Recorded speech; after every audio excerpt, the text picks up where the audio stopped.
தொடர்ந்து இந்த தருணத்திற்கான தலைப்புச் செய்திகளை நாம் பார்க்கலாம்.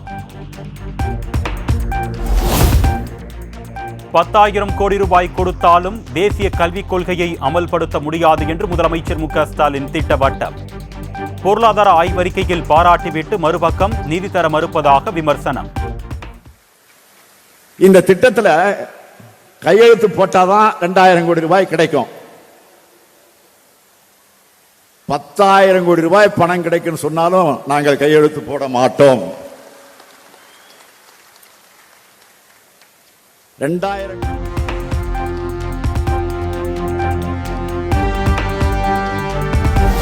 தமிழ் மொழிக்கும் தமிழ்நாட்டு மக்களுக்கும் தேசிய கல்விக் கொள்கை வேட்டு வைக்கும் என்று முதலமைச்சர் மு க ஸ்டாலின் கடும் விமர்சனம்.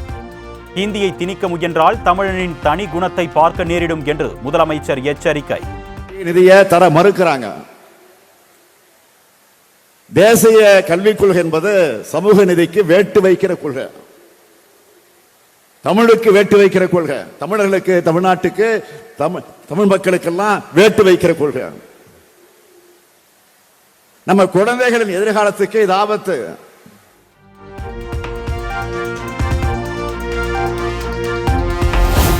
ஹிந்தியை திணிப்பதால் மட்டும் தேசிய கல்விக் கொள்கையை எதிர்க்கவில்லை, அதனால் மாணவர்கள் கல்வி பயிலும் வாய்ப்பே முற்றிலும் பறிபோகும் என்று முதலமைச்சர் பேச்சு. 6ஆம் வகுப்பு முதல் தொழிற்கல்வி என்ற பெயரில் குலக்கல்வியை புகுத்த முயற்சி நடப்பதாகவும் விமர்சனம். 6ஆம் வகுப்பு முதல் தொழிற்கல்விங்கிற பேர்ல குலக்கல்வி திட்டத்தை அறிமுகப்படுத்த போறாங்க. குலத்தொழில் ஜாதி தொழில் மனுநீதி சொல்ற அநீதியை தொடராம படிச்சு முன்னேற நினைக்கிறவங்களை மீண்டும் அதை நோக்கி தள்ள பார்க்கிறாங்க. இதையெல்லாம் பார்த்துத்தான் தேசிய கல்விக் கொள்கையை ஏற்க மாட்டோம்னு உறுதியா சொல்றோம்.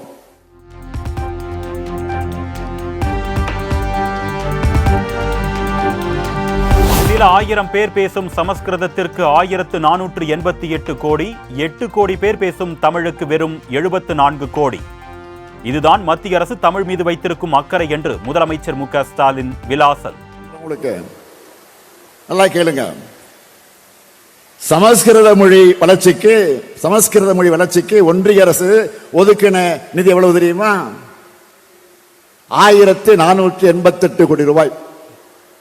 சமஸ்கிருத மொழிக்கு 1488 கோடி ரூபாய்.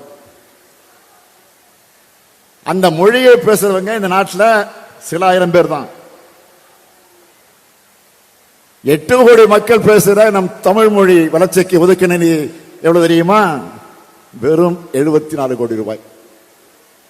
இதுதான் நீங்க தமிழை வளர்க்கிற லட்சணமா?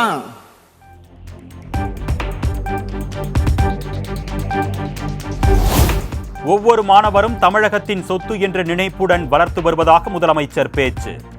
கல்வித்துறையில் உலக தரத்திலான சாதனைகளை செய்து வருவதாகவும் பெருமிதம். இதோட பள்ளி கல்வித்துறையோட கடமை முடிஞ்சிட்டதா யாரும் நினைக்க வேண்டிய அவசியம் இல்லை. ஒவ்வொரு மாணவ மாணவியரும் தமிழ்நாட்டினுடைய சொத்து என்கிற அந்த நினைப்போட அவங்களை வளர்த்துட்டோம். இதை தன்னோட பெருங்கடமையாக கொண்டு செயல்பட்டு கொண்டிருக்கக்கூடியவர் தான் நம்முடைய மாண்புமிகு பள்ளி கல்வித்துறை அமைச்சர் அன்பில் மகேஷ் பொய்யாமொழி அவர்கள்.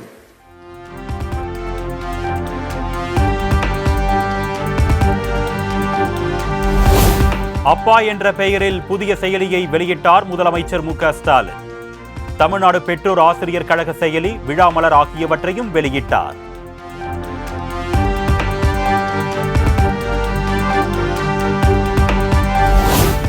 என் உழைப்பு என்றும் உங்களுக்காகத்தான். கடலூரில் பொதுமக்கள் மாணவிகள் உற்சாக வரவேற்பு அளித்த புகைப்படங்களை பதிவிட்டு முதலமைச்சர் மு க ஸ்டாலின் நெகிழ்ச்சி பதிவு.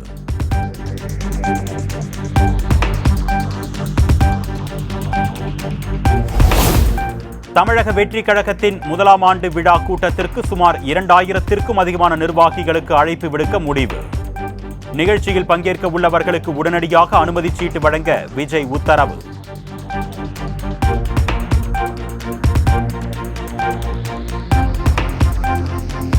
சென்னை மாமல்லபுரத்தில் வரும் 26ஆம் தேதி நடைபெறுகிறது தமிழக வெற்றி கழகத்தின் ஆண்டு விழா கூட்டம்.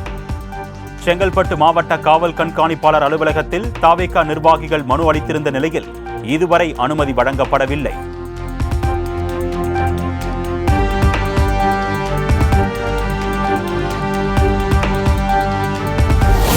நாம் தமிழர் கட்சியில் இருந்து மகளிர் பாசறை நிர்வாகி காளியம்மாள் பிரகாசம் விலக உள்ளதாக தகவல். தூத்துக்குடியில் காளியம்மாள் கலந்து கொள்ளும் நிகழ்ச்சியில் கட்சி பெயர் குறிப்பிடாமல் அழைப்பிதழ் வெளியிடப்பட்டிருப்பதால் சலசலப்பு.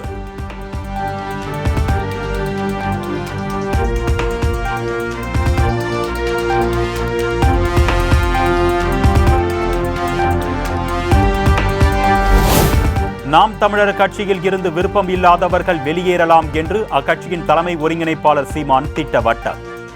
காளியம்மாள் மாற்றுக் கட்சியில் சேர விரும்பினால் சேரலாம், அனைவருக்கும் முழு சுதந்திரம் உள்ளது என்றும் பதில். அது தெரியல. அது கட்சிக்குள்ள அந்த கட்சிக்குள்ள முழு சுதந்திரம் இருக்கு. இருந்து இயங்குவதற்கும் விருப்பம் இல்லைன்னா வெளியேறுவதற்கும் முழு சுதந்திரம் இருக்கு. இது ஒரு ஜனநாயக அமைப்பு. தங்கச்சியை நாங்கள் தான் அன்பா முதல்ல சமூக செயற்பாட்டாளர் தான் தங்கச்சி இருந்தாங்க. அவங்களை அழைச்சிட்டு வந்தது நான் தான். இன்னைக்கு அவங்களுக்கு எல்லாருக்குமே எல்லா சுதந்திரம் இருக்கு. பக்கத்தில் நிற்கிறவரோட நாளைக்கு வேற ஒரு அமைப்புல போய் சேர்ந்து இயங்கணும்னு தோணுச்சுன்னா அவர் போகலாம்.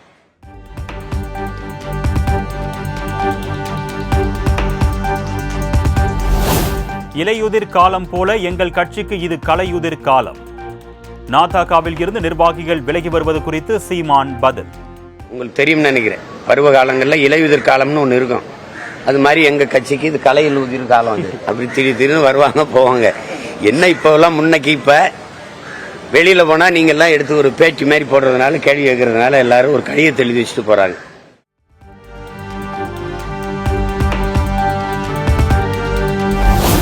திண்டுக்கல்லில் நடைபெற்ற காங்கிரஸ் கூட்டத்தில் கட்சியினரிடையே மோதல்.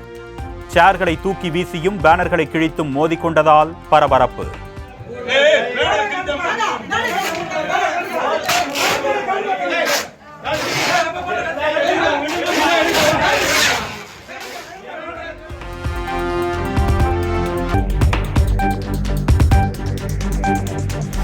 கிருஷ்ணகிரியில் பெண்ணை கூட்டு பாலியல் வன்கொடுமை செய்தவர்கள் மீது கடும் நடவடிக்கை எடுக்க வேண்டும். பெண்களை பாதுகாப்பதில் தமிழக அரசு படுதோல்வி அடைந்து விட்டதாகவும் பாமக தலைவர் அன்புமணி ராமதாஸ் குற்றச்சாட்டு.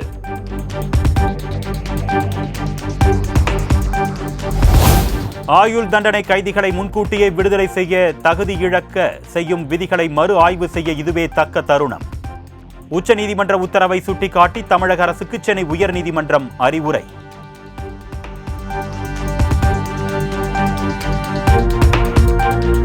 அண்ணா பல்கலைக்கழக மாணவி பாலியல் வன்கொடுமை வழக்கில் கைதான ஞானசேகரன் மீது 7 திருட்டு வழக்குகள் பதிவு. வில்லா வகையான வீடுகளை குறிவைத்து கொள்ளையில் ஈடுபட்டது விசாரணையில் அம்பலம்.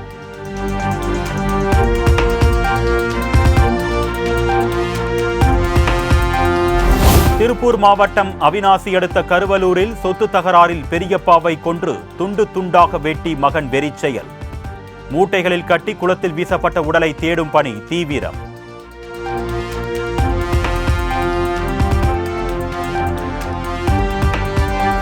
சென்னை வியாசர்பாடியில் வீடு ஒன்றில் பதுக்கி வைக்கப்பட்டிருந்த சுமார் 1 டன் செம்மரக்கட்டைகள் பறிமுதல்.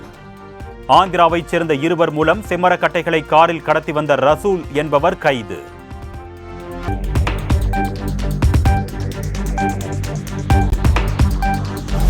கன்னியாகுமரி கோட்டில்பாடு பகுதியில் சூப்பர் மார்க்கெட்டில் புகுந்து பெண் ஊழியர் மீது தாக்குதல். கடைக்குள் புகுந்து முதியவர் ஒருவர் பெண்ணை சரமாரியாக தாக்கும் பதைப்பூட்டும் காட்சி வெளியானது.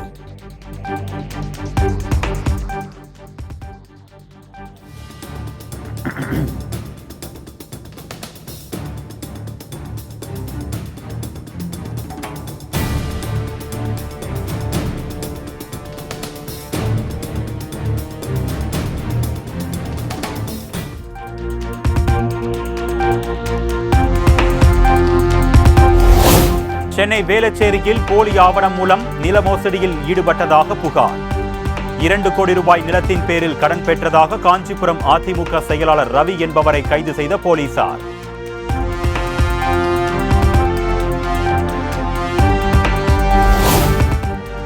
விருதுநகர் மாவட்டம் சிவகாசியில் பிரபல உணவு விடுதியின் கல்லாவில் இருந்து பணத்தை திருடிய நபர். சிசிடிவி காட்சிகளின் அடிப்படையில் சம்பந்தப்பட்ட நபரை போலீசில் ஒப்படைத்த நிர்வாகி.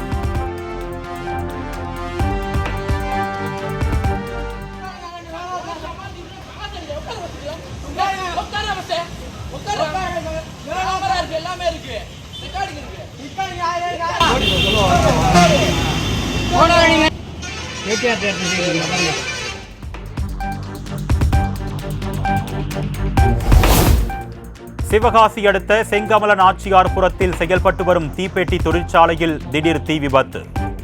பாய்லர் வெடித்து தீப்பற்றிய போது தொழிலாளர்கள் உடனடியாக வெளியேறியதால் பெரிய அளவிலான விபத்து தவிர்ப்பு.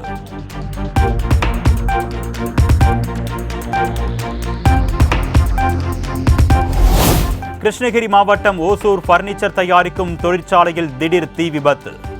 மலமளவென பற்றி எரிந்த தீயில் 1 கோடி ரூபாய் மதிப்பிலான பொருட்கள் சேதம்.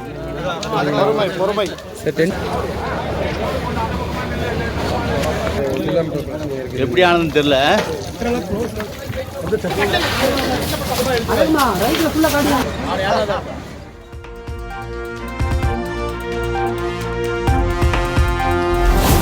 நாகை இலங்கை இடையே கப்பல் போக்குவரத்து சேவை மீண்டும் தொடங்கியது.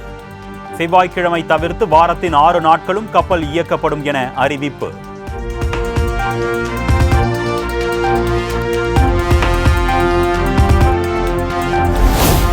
டான்செட் நுழைவுத் தேர்வுக்கு விண்ணப்பிப்பதற்கான அவகாசம் வரும் 26ஆம் தேதி வரை நீட்டித்து அண்ணா பல்கலைக்கழகம் அறிவிப்பு. ME, MTech உள்ளிட்ட படிப்புகளுக்கான நுழைவுத் தேர்வுக்கும் வரும் 26ஆம் தேதி வரை விண்ணப்பிக்கலாம்.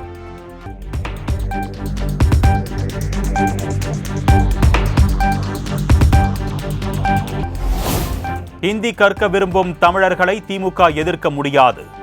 அப்படி செய்தால் அரசியல் சாசனத்தின் 356வது பிரிவின் கீழ் திமுக ஆட்சியை டிஸ்மிஸ் செய்ய வேண்டும் என்றும் பாஜக மூத்த தலைவர் சுப்பிரமணியன் சுவாமி பதிவு.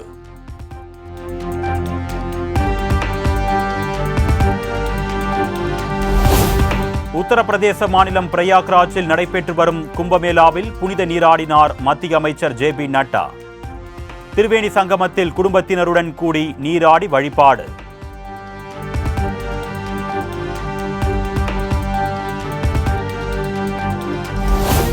உத்தரப்பிரதேச மாநிலம் பிரயாக்ராஜில் 57 கோடிக்கும் அதிகமானோர் புனித நீராடி வழிபாடு. கும்பமேளாவையொட்டி உத்தரப்பிரதேச அரசுக்கு 3 லட்சம் கோடி ரூபாய் வருவாய் கிடைத்திருப்பதாக தகவல்.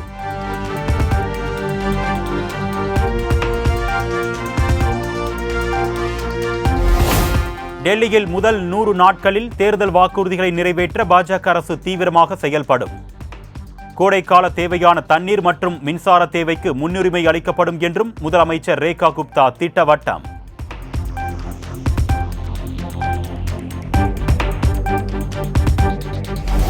சூரிய குடும்பத்தைச் சேர்ந்த செவ்வாய், புதன், வியாழன், வெள்ளி, சனி, யுரேனஸ், நெப்டியூன் ஆகிய 7 கிரகங்கள் ஒரே நேர்கோட்டில் அணிவகுக்கும் அரிய நிகழ்வு. யுரேனஸ், நெப்டியூனை தவிர பிற கிரகங்களை பிப்ரவரி 28ஆம் தேதி முதல் வெறும் கண்களால் காணலாம் என நாசா தகவல்.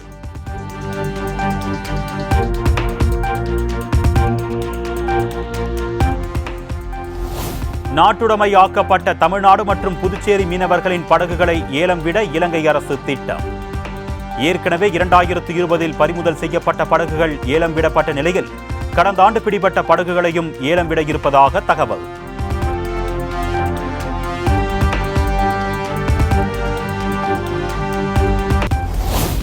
உலகளவில் அதிக மாசு நிறைந்த நாடுகளின் பட்டியலில் இந்தியாவுக்கு 3ஆம் இடம். காற்று மற்றும் சுற்றுச்சூழல் மாசுபாட்டில் இந்திய அளவில் முதலிடம் பிடித்தது டெல்லி.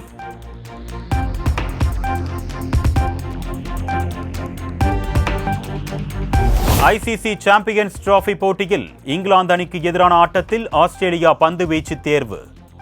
2 விக்கெட்டுகளை இழந்து நிதானமாக ரன்களை குவித்து வரும் இங்கிலாந்து அணி வீரர்கள்.